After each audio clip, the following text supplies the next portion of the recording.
What's up, everybody? It is fight week, right? We got UFC 280 this weekend, and headlined by Charles Oliveira and Islam Makhachev. Obviously, one of the biggest fight cards of the year, right? And one of the biggest fights of the year. And there's a real argument that Charles Oliveira has a chance to cement himself as the greatest lightweight of all time this weekend. You got to consider the list of names that Charles has fought. And don't get me wrong, the streak that Khabib went on was fucking incredible. Right? To finish your career 29-0 and to beat the people that he beat in the fashion that he did and to, really kind of clean out the lightweight division was impressive. But I think if you look at Charles Oliveira's record, he's fought bigger names. He's fought guys like Max Holloway, Cub Swanson. He's been in the UFC for 11 years and he is on an 11 fight win streak right now. And only one of them went to decision, right? All others he finished. And he has the UFC record for most submissions, right? And by the way, the decision was Tony Ferguson, and he wet blanketed him in that fight, right? Literally just got on top of Tony and fucking dominated him. And Tony was able to stay defensively responsible enough to not get submitted. But man, he also almost got his fucking arm broken that fight. Charles Oliveira is a bad motherfucker. Right? And if he wins, it also here's the thing about Khabib. When Khabib fought, they have two different styles too. This is something I think that I don't know if it plays into the factor of the greatest ever talk, but I do think that it's an important dynamic to bring up. Khabib had a much more, I'm just going to pressure the fuck out of you style, right? It's just going to keep coming. It's going to be nonstop. And I am going to eventually get the fight to the ground and work you into a position where I either control you for the entirety of the round and hit you with ground and pound, or I get the finish, right?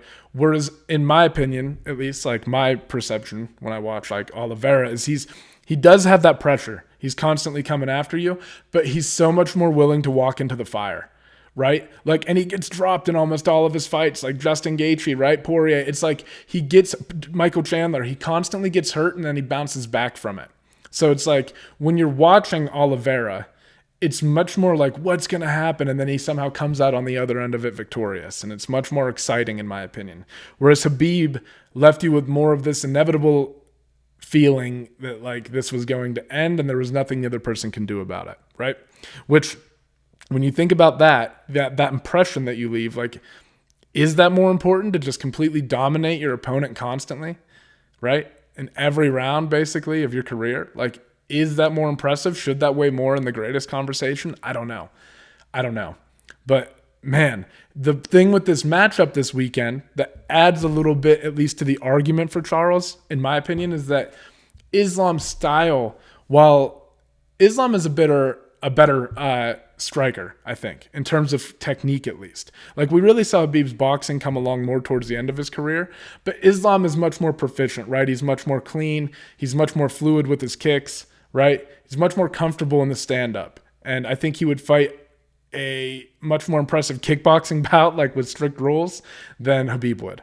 So I think Islam's further ahead in that department, and Khabib probably more so in the grappling. But Islam's grappling is just also uber impressive. I mean, the way he submitted Dan Hooker, right? He just is...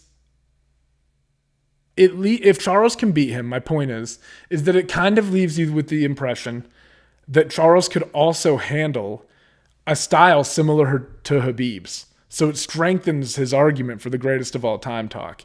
I think if Charles, especially if he can finish Islam, there's going to be real consideration about whether he's the greatest lightweight of all time. And then he's going to start entering greatest of all time talks in any division. But man, if you think about the history of the lightweight division, right? You go back, it was probably BJ Penn for a while, right? And then it hit a point where it just started changing hands frequently, right? It went through the Pettis era, Frankie Edgar held it at one point, RDA held it at one point, Conor McGregor held it at one point, Eddie Alvarez, and nobody really has held on to the title for that long. And I know the Justin Gaethje one doesn't count, but Oliveira is defending the title consistently against big names, whereas Khabib kind of fought a lot of them on the way to the top and then defended a couple after, right? So I don't know. There's those two elements to consider too. I really think people, and me personally as well, if Charles can win, I do think that you have to man, you might have to consider him the best, even above Khabib. And then it starts making you wonder. I know that he said he wouldn't and that he's retired for good, but things change, and Khabib is still human. And I do wonder if Charles beats Islam if Khabib says, I'm coming out to like prove something, to like get to 30-0 and stamp myself as the greatest of all time, right? And how old is Charles Oliveira? I don't even know. That's something I should know, right? Charles is 33. And how old is Khabib? Like 35? Right? And I know he hasn't been like competing actively. Khabib's 34. Like, I mean, like, damn. Still, it would be two guys in their athletic prime at least. I mean, I know the lack of competition, like I said, would weigh into this with Khabib. But if Charles can beat Islam decisively, it makes you wonder where Khabib's headspace is going to be, right? I don't know. We'll see.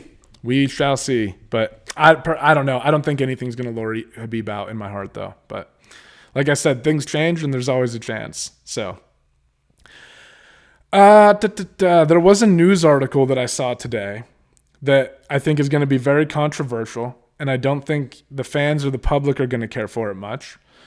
But I saw that the UFC has expressly prohibited, quote unquote, teams from wagering on bouts in the updated athlete code of conduct policy, right? So fighters and teams are no longer allowed to wager on the fights. And while I do think that fighters maybe should be able to bet like strictly the money line on themselves, I think this is the right call. I think that if you look at other sports and stuff, like the MLB, like baseball and stuff, right? They have these kind of policies in place as well. And it's for a reason. It's so that people don't start fucking gaming the system and making money off of it and letting corruption seep itself into the sport deeper and deeper. And I know that we all want to believe that these are mixed martial artists and that they wouldn't do it. But just they're just people. They're just people at the end of the day. And people can do fucking shady things. And let me just set up a scenario, right? Let's say you're on a 2 or 3 fight losing streak in the UFC and you're faced up against a tough opponent or something, right? Like you have a feeling that you might not win this upcoming fight. And if so, you might have ties severed with the UFC. And you're going to have to look for work in another organization somewhere like PFL, Bellator, etc., right? You know that's probably going to be the reality. Would you not take advantage of the betting lines on that and maybe like, I don't know. I'm not saying intentionally get yourself knocked out or anything, but you could guarantee certain outcomes. You could. And if I can tell you one thing, as somebody who's just like practiced jiu-jitsu more as a hobbyist, right? Like as you get better at jiu-jitsu, you can start scaling your performance level down a little bit, right? And if somebody's better than you, you can look like, I don't know.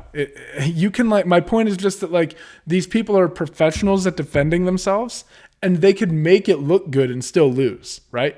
Do something like give up their back and make it look like it was a good move on the other person. You could do things like that. I'm just talking in hypotheticals here, but it could happen. And I think unfortunately when you set rules like this and when the UFC is starting to get the real public recognition that it has now, and when you start thinking about the fact that, you know, people are going to be getting cut more often because the roster's so large.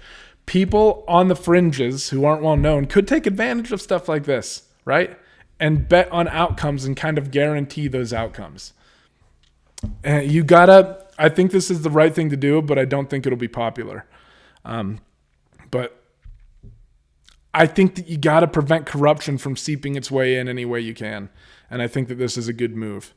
I also saw that it extends to other people because I saw a bunch of memes and shit that people were saying like they'll just have their girlfriends bet on the fights and stuff like that. So I saw that it extends to like other certain people. So I'm guessing those would be, you know, who they're talking about aside from the fighters and the teams. But I do think this is I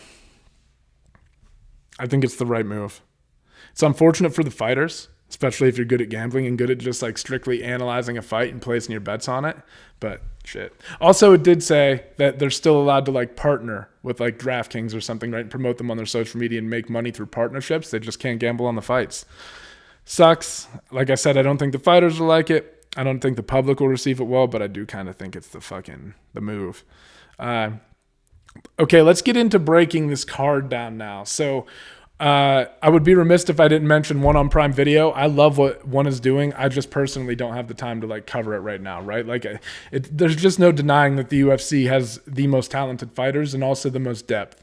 So it's hard to focus on one and like put time into also analyzing those fights and doing predictions and stuff. But I do follow it and I do try to tune in, and I love the jiu-jitsu matches, right? Like the fact that Mikey Musumeci is over there. I love the mixed rules bout that they do, where they had like Demetrius Johnson going and doing like the kickboxing or Muay Thai rules and then going back to MMA rules and stuff. And, they got John Lineker taking on Fabricio Andrade in the headliner this weekend. And again, you can watch that on Prime Video, which is pretty awesome. So that's October 21st. Just wanted to mention that. So while I don't give it the attention that it deserves, that's a big fight. And their cards are very entertaining. And I think One also they do a lot of things right. I like the way they handle weight cutting, and this is one that my view on it has flip-flopped like throughout the years, I guess. Like whether you should allow knees to a downed opponent and the noon to 6 elbow, right? And I don't know if One allows the noon to 6 specifically, but I do know that they allowed knees to a downed opponent. That's how Demetrius Johnson got knocked out, right? So I used to lean on the side of thinking this is just realism. Like that could happen in a fight and it should be allowed. But also then I consider like, okay, but then you see it actually happen and it kind of changes your mind. Like I'm torn on this. I do think the rule set would be much simpler if you just allowed it, because then you don't have to worry about people's hands being down and shit. It's just allowed. Defend yourself. Like I do enjoy and appreciate that, like I said, that realistic part of the fighting. And I do like it is appealing. But I've also come to accept the fact that MMA is a sport. Like it is a sport, right? And if you're talking about an actual fight out in the street when you're just fighting some dude, groin strikes should be allowed then. Anything should be allowed. Strikes to the back of the head while you're on top of their back and have them flattened out right here at the base of the skull should be allowed. Like those are true realities. And I just think that like I already can tell when I watch SportsCenter and a knockout makes the top 10, the fighters or the announcers or whoever, like the broadcasters, they don't like the way that it looks when fighters get knocked out. They just don't. I can tell that they're not receiving it well. And I don't think that the public, I still think they're on the verge of that right now. And if you introduce like a highlight reel knockout in a championship fight or something, because it could happen, where a guy is on the ground seemingly defenseless, right? Even if he knows it's allowed, right? So he has the responsibility of defending himself. Like I get that element, but I'm just saying it's not going to look good to the public if he's getting kneed in the fucking face while he's on the ground not defending himself. That makes it look brutal and it makes it look like primal. And I think that noon to 6 elbows do as well. There's just something it's so direct, right? Whereas when you slice this way, you can argue that it cuts you open more and stuff. It doesn't matter. It doesn't look as bad. This looks bludgeoning. This looks slicing. For whatever reason, we tend to, as the public, be more okay with slicing movements, right? Like it looks more, it just doesn't look as bad. And honestly, I don't think that you could like potentially cave somebody's skull in with noon to 6 right down. I do think it should have to come in from an angle. I don't know. There are things like that I don't know how to explain it or why I feel that way. And I understand that it's not as realistic, but it's also something where like I've come to accept that this is a sport and that you can't have all elements of a real fucking fight in a sport. So I lean now more towards not allowing knees to a downed opponent and not allowing noon to 6 elbows for the same reason I don't like strikes to the back of the head. And I understand like Joe Rogan makes the argument all the time that the head kick wraps around, but like you can put yourself in a position to defend a head kick much more readily. I understand that's just like the reality of head kicks. Like I don't think you can put anything in place to stop that. But when you're intentionally striking somebody in the back of the head, when you have a visual contact with the back of their head, there's something that doesn't look good about that. And there's also something, in my opinion, that just doesn't look good about somebody getting kneed while they're on the ground. So I don't know. I got off on a tangent about that, but Let's move on and let's break down this UFC 280 card, right? Great fucking fight card, especially the main card. Some good fights on the prelims as well, right? Caio Borralho versus Makhmud Muradov. That's a good fight. Nikita Krylov's fighting on here against Volkan Ozdemir. Lucas Almeida versus Zubaira Tukov. I'm mispronouncing that. I know I am, but the one I'm really interested in is the featured prelim, Sean Brady versus Bilal Muhammad, right? And keep in mind, guys, that's a great matchup. That's a great fucking stylistic matchup. I love that. I love seeing if Sean Brady can extend his win, like get to 16-0 against a guy like Bilal, who's a very strong wrestler. Fucking great fight. But keep in mind, guys, that this weekend the fights start. The prelim card starts at 10 a.m. Eastern time, right, on ESPN Plus or ESPN News. And then the pay-per-view starts at 2 p.m. Eastern time. So don't fucking like wait till 8 or 10 and think you're going to be ordering the pay-per-view, right? They're over in Abu Dhabi. So starting much earlier. So keep that in mind. Otherwise, you might be watching fucking highlights of it on Twitter or something. So just keep in mind that it starts earlier. Okay. First fight on this main card is a matchup between Katlyn Chookagian and Manon Fiorot. I hope I'm pronouncing that correctly. That's what I'm going with. So if not, I apologize. I literally just watched the fights like 20 minutes ago too, and I was like, memorize it. Now it's fucking gone. So I think that's right, but I'm not positive. Anyway, this is an interesting matchup between two strikers, right? And I think that Katlyn Chookagian is somebody who, especially when she starts getting in a rhythm and as the fight starts to proceed, if it stays on the feet, oftentimes she's very good at establishing and maintaining the distance and keeping folks at the end of her strikes, right? She has a very good front kick that she throws up the middle a lot, stabbing people in the gut. That helps with the range a little bit too.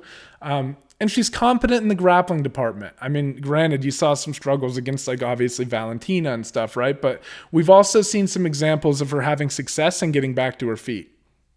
Something that makes me nervous though, right? In her fight against Amanda Hebos, she got hit with the same exact throw, right, that Manon Fiorot hit against Jennifer Maia. And Jennifer Maia is a talented grappler, right?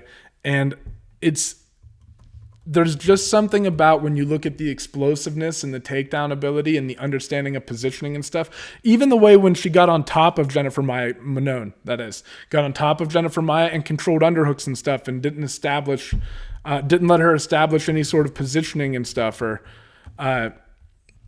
anything like that. Like, I think when you look at that, that was the most impressive part of her beating Maia. And it makes me a little bit nervous that Amanda Hebos was able to hit that throw on Chookagian and establish some top control. Because I think that Fiorot will be much more brutal with her ground and pound, and I think that she also has just a more firm understanding of what it's going to take for Katlyn to get back to her feet, and she's going to be able to negate that. And oftentimes, when you get two strikers, right, that match up, it ends up turning into a grappling match. And like I said, while Katlyn has good jiu-jitsu and a good ability to get back to her feet at times, and she threatened to take the back of Hebos in certain situations and stuff, right, it doesn't negate the fact that it's more important to be on top. And like I said, I like the fact that Manon just has this understanding of what it takes for people to get back to their feet and how to negate it. And if you're on top, that's a very important thing to have. And she's pretty explosive, and she has pretty good entries on her takedowns too, right? And she's a very talented striker, right? She's explosive. I think she's going to be able to get in and out more quickly than Katlyn is. And I think that Katlyn's really going to struggle to start connecting with Manon in this one. I just think that Manon's always reaching out with that front leg side kick, hitting you in the leg, hitting you in the body. She can bring it up top, right? I just think she's going to be able to get in and out. And it's going to be very hard for Katlyn to ever establish that distance that we just talked about earlier that's so important for her in her fights. Add that into the fact that I think Manon also presents the problem of like level changes and the ability to immediately put the fight on the ground in a more like dynamic way than Katlyn's capable of. I think that kind of stacks things in favor of Manon Fiorot in this fight. I think that Katlyn's a tough customer and it's going to be very hard for Manon to get a finish. But I do think that, again, also, one more thing that makes me a little nervous for Katlyn in the striking department. Despite the fact that she is a good striker, it's not that she doesn't have speed on the way here.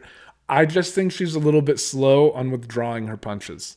And I also think that's going to contribute to Manon Fiorot being able to get in and out quickly. She's going to be able to take advantage of that, maybe come over the top at times. And if she starts mixing in her kicks to the legs and the body, it's going to start dropping the hands of Katlyn and open that stuff up over top even more. I just think that she's going to be able to outpoint her in both areas, right? I like the fact that Manon can threaten to take the fight to the ground in a very dynamic and explosive manner. And I like the fact that she's a little bit more, again, it's how dynamic she is, right? That's basically all around what I'm going with. I think that Katlyn's very talented. Katlyn's very fundamentally sound. But I think that you can hit her, and I think that there are going to be advantages in both departments, both the striking and the grappling, that Manon can take advantage of in this fight. So, yeah, I'm going with Fiorot. I think it'll maybe go to a decision. Like I said, Chookagian's tough, but I got Fiorot in this one. All right, so Beneil Dariush versus Mateusz Gamrot. Mateusz Gamrot obviously coming over what's a somewhat controversial, I think, win over Aljamain Sterling, and going up against Beneil Dariush, who's riding an impressive win streak of his own, right? I think the favorites on this card, I think that when you look at every single underdog, they're very tempting, but I do think that the favorites for the most part are correct, with the exception of some. I don't know. But this was one where I feel the same way. I just feel like if you look at Gamrot and the way he dealt with the technical striking of Aljamain Sterling, I think that Gamrot is a little bit faster. And I also think that his just technical wrestling is better than Beneil Dariush's. I think the striking, like, don't get me wrong, Beneil Dariush is fucking dangerous. He has power. He can strike with you. He uses his kicks and stuff well, right? Kind of has that like a little bit like hunched over style, but he has power on his punches. I just think Gamrot's going to be a little bit faster, and he's just going to be able to touch him just enough. But I really think that when they start getting into grappling exchanges, you're going to see that Gamrot's going to be able to fend off most of the attempts from Dariush, especially as the grappling transitions start to get extended. And I think that when Gamrot gets on the offensive with the wrestling, Dariush it's just going to feel like he's a step behind. I just think that Mateusz is going to be able to transition to things quicker, string things together a little bit better. And I think that he might get tagged with some big shots on the feet. That might be an advantage that Dariush has in this fight, is maybe his ability, because Gamrot dances around a little bit. He's okay with moving on the outside. The pressure of Dariush could be a problem. And maybe pushing this fight up against the cage early, beating him up with some knees and stuff would be a good game plan for Beneil Dariush. But I just think that movement and stuff is going to allow Gamrot to touch Beneil just enough. And when the grappling exchanges start to happen, I think that Gamrot will be able to defend and then probably a lot of the times even be able to reverse into advantageous positions against Dariush. So go from where Beneil's on the offensive and Gamrot reverses it and then takes advantage. Now he's on the offensive. I think there's going to be a lot of that happening too. So for these reasons, I'm leaning Gamrot. I think it'll probably be a decision win for him. I don't see him finishing Dariush, but I just think that he's going to be able to control the fight. I really like I said, I like the speed of his transitions, and you can just tell that, in my opinion, in my estimation, he's a little bit more technical and a little bit more explosive. And once again, much like the last fight, a little bit more dynamic. So that's my thoughts. Sean O'Malley versus Petr Yan. This is a much anticipated matchup and a huge fight for Sean O'Malley on a big card. This is a really big opportunity. And Petr Yan, obviously the former champion.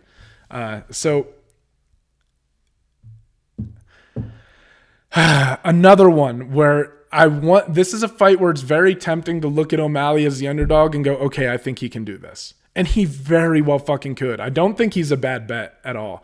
But I think that if I'm being honest with myself, I think that Petr Yan wins this fight. I think that Yan keeps his hands up, right? He's always very defensively responsible, and he's a very good striker.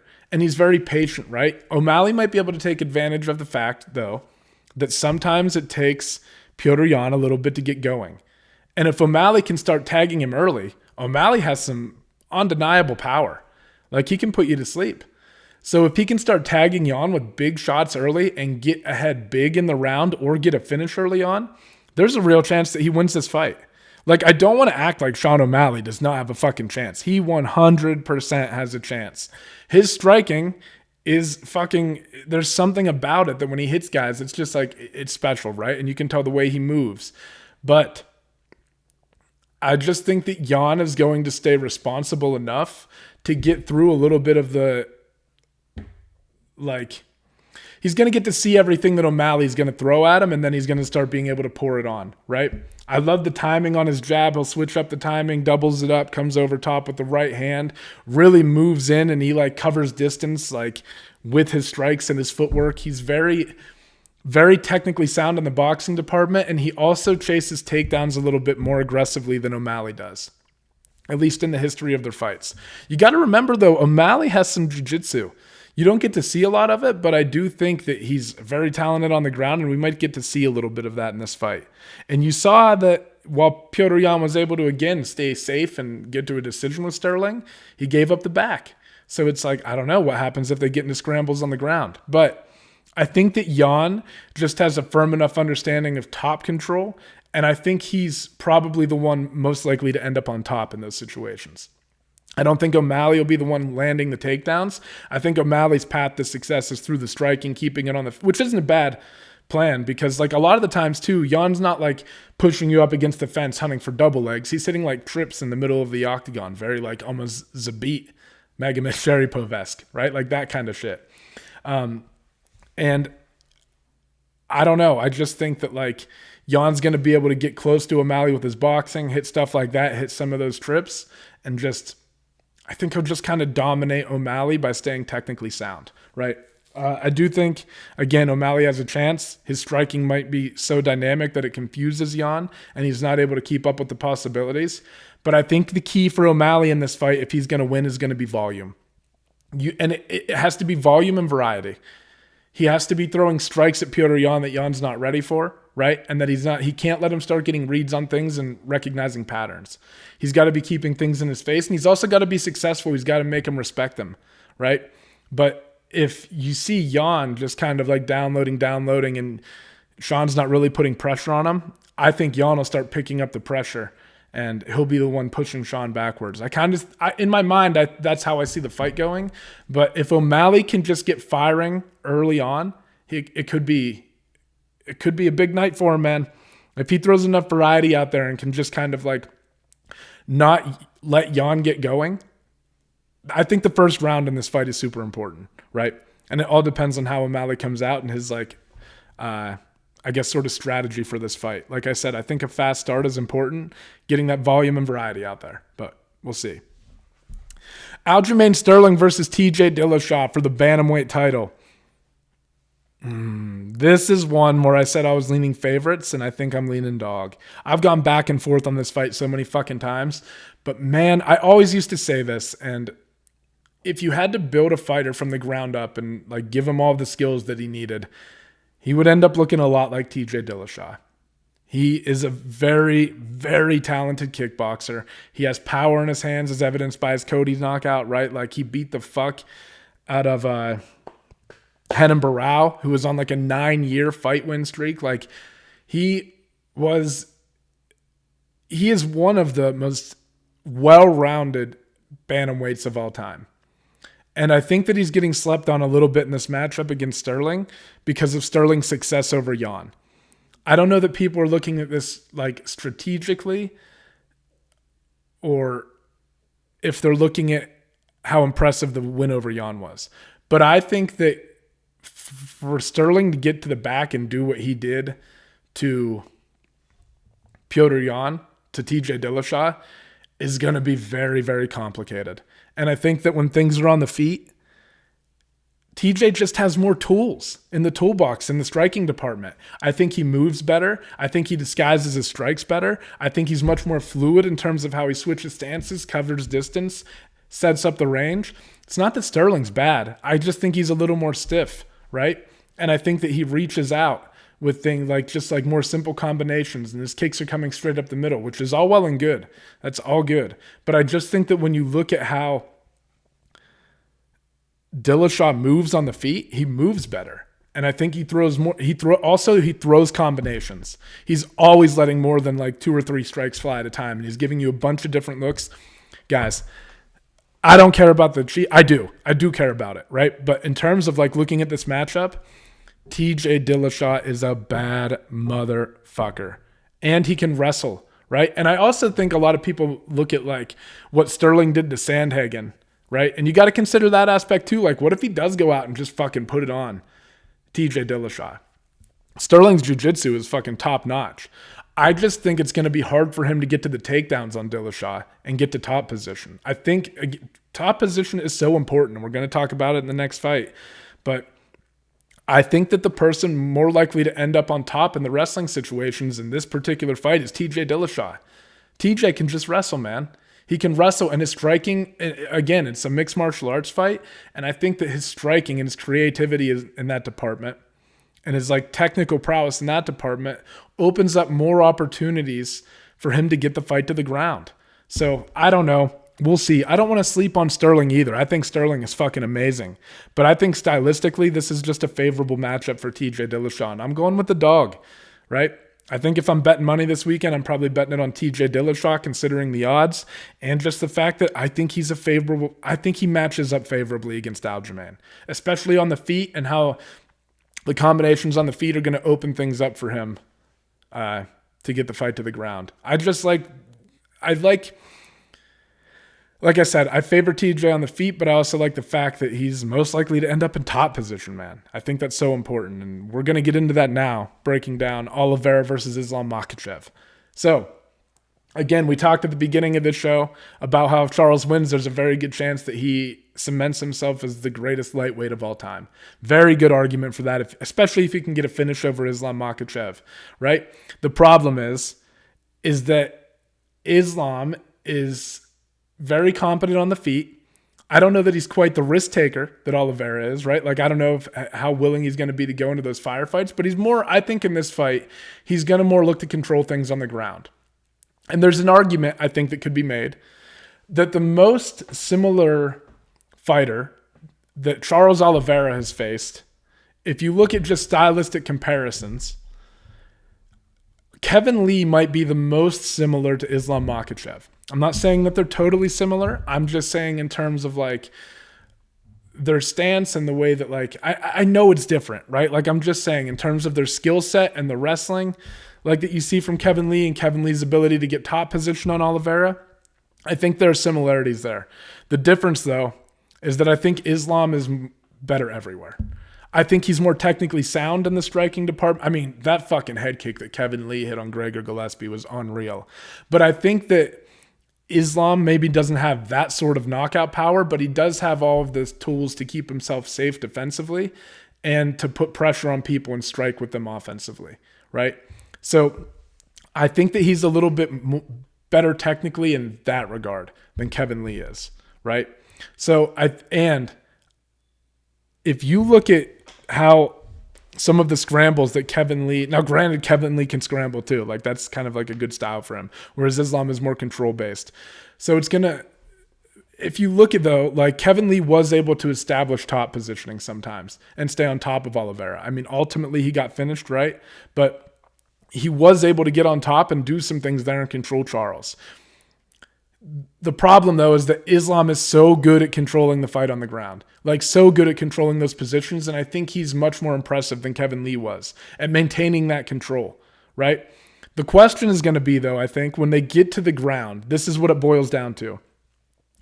Can Oliveira force constant scrambles? What does Islam look like when he has to scramble in positions? That's a real element of sports and like sport like wrestling, and like I think it's not given enough credit, but what happens, because one thing that Oliveira does really well is he wrestles with his legs.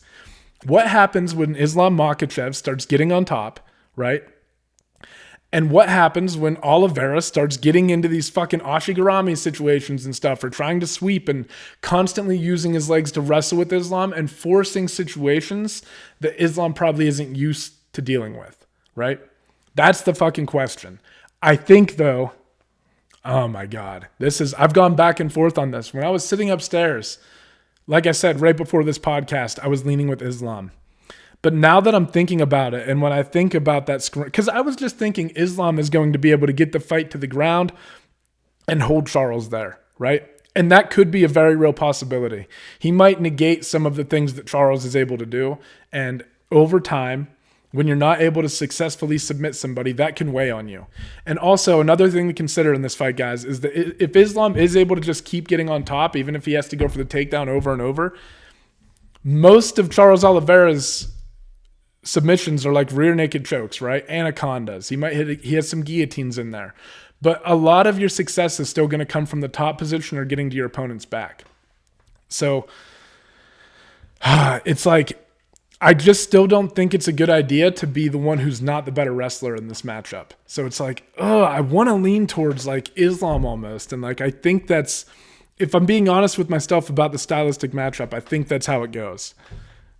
But if Oliveira, because I think that when Islam gets there, the reality of the wrestling and pressure is like, I feel like both of these guys have never faced one like the other before. Like when Oliveira, I think that this fight will end up on the ground, but like when it gets there, it'll probably be Islam Makhachev who's initiating it. And when he gets there, I just feel like he's going to be able to like control things so much better than Kevin Lee did, and he's going to stay out of those scrambling positions. But if he's not able to, and Oliveira can constantly manipulate his base and make it move around, this could start leaning towards Oliveira. And another thing to consider is that I think Oliveira is cleaner and faster on the feet. Like, I know that Islam, like we said, he was very technically sound. I just think, though, that like, I'm flip-flopping as I make this pick. I think I'm going with Oliveira, man. I think I'm putting money on him at the odds that he's at. I love how much like top tier competition he's faced over the years. I love the win streak that he's on right now. I love the confidence that he's exuding. I just think he fucking gets it done somehow. I think he is, like I said, I think his striking is a little bit cleaner. He's willing to put himself in the fire a little bit more. I think he could crack Islam in situations like that. And what happens if he hits some fucking like judo throw or something and gets on top of Islam Makhachev and you have to see Islam work his way up from his back? What does all that look like, right? I can see this fight going either way, but in terms of how I'm laying my money down, I think I'm going with Oliveira, man. I do think that he's going to be able to like leg wrestle and stuff from the bottom position, and even if he can't get a sub from there, get back to his feet or force scrambles that put Makhachev in situations that he hasn't dealt with yet. And you also have to realize the magnitude of the stage, right? Oliveira has done this over and over again now against top-tier competition, and this is really the first time that Makhachev is truly stepping into the spotlight. This is a pay-per-view main event against one of the baddest motherfuckers in the world who has a hit list for a resume. So I think that Oliveira gets it done, man. I'm leaning on his title defending experience. I'm leaning on his experience in these big moments, his ability to wrestle with the legs from the bottom position and make the positions hard for Islam to control. But yeah, I'm going with Oliveira. I think he gets the finish somehow too. Maybe TKO if he can keep it on the feet. I don't know. Now that I'm like I said, I've gone back and forth, and I won't be surprised if Islam wins. I think that Islam does have like a style that you never know until it plays out. That's the thing, right? It's like, but I think that Islam could potentially get the fight to the ground and just kind of wear on Oliveira. Like I said, if you look at some of the things that Kevin Lee struggled with the control, I think Islam could do better in those situations and keep the fight there. And then it kind of gets drawn out and it makes it harder and harder for Oliveira to hit submissions as his energy starts to fade over the course of the fight. But if Oliveira can make things difficult early on, we got a chance. So that's it, guys, though. That's going to wrap things up. Yeah, I'm fucking pumped for this weekend. Big fight card, like I said. Let's just review these picks real quick, and then I'll sign off. I'm taking Manon over Katlyn Chookagian. I like her. Again, I just think she's a little bit more dynamic, both on the feet and in her ability to get the fight to the mat.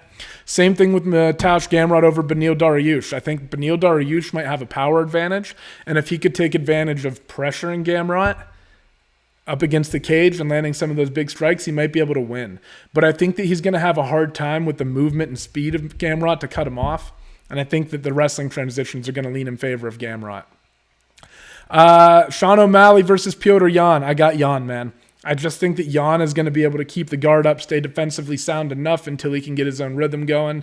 But one thing to look out for, and it's going to kind of be like the theme of this card, is like, look out for the fucking explosiveness and the dynamic fucking striking of Sean O'Malley. If he can start to open things up and, like I said, volume and variety, get that in the face of Petr Yan, I think he could win. Sterling versus Dillashaw. Man, these two title fights are tough to pick, but I'm leaning Dillashaw. I like his kickboxing. I like the movement. And I like his ability to kind of string everything together in more of a like MMA format. I think it's going to be very hard for Sterling to get to back control or do something where he's able to establish dominance over TJ on the ground. So going with TJ Dillashaw on this one. And I'm riding with the underdog in the title fight too, which is actually kind of crazy to consider because it's Charles Oliveira. But again, won't be totally surprised if we see Islam go out and start to put this pace on Charles Oliveira that kind of lasts over the course of 5 rounds, and it gets harder and harder for Oliveira to put up defensive responses and submission attempts. But I think that when the fight does go to the ground, Oliveira is going to be able to wrestle with his legs, manipulate the base of Makhachev, and take advantage of either getting back to his feet or threatening with submissions of his own, at least early on, right? As the fight wears on, if it's going in the direction where Islam's on top, it obviously gets harder for Charles. But I think that he's going to be enough of a threat on the ground to kind of manipulate some things that Islam is used to controlling pretty easily against other opponents, right? I like Oliveira, man, and it's kind of crazy that he's a dog. And I also think that while Islam is very competent on the feet, I think that there's this explosiveness that Charles has and this just like power and crispness in his hands and the way he throws the strikes that's kind of like unmatched. So for that reason, I'm going with Oliveira, man. My money is on Oliveira and Dillashaw. And then the other fights on the main card, I'm kind of leaning with the favorites. But yeah, riding with the underdog in both of the title fights. Let me know what you guys think. Fucking crazy fight card this weekend. Like I said, I'm pumped. It feels like it's been a bit since we've had a card this big. So I'm really excited to just kind of like chill, watch it, and fucking like, yeah, see what happens with this lightweight main event. As well as the fucking other fights in the card. Like I said, there's some huge fights. But anyway, thank you guys for tuning in, listening to me ramble. If you enjoyed, do me a favor, hit the subscribe button, comment, all that good shit, right? Give it a thumbs up. And yeah, that's all, guys. Thank you for tuning in, and I'll catch you guys later. Bye-bye.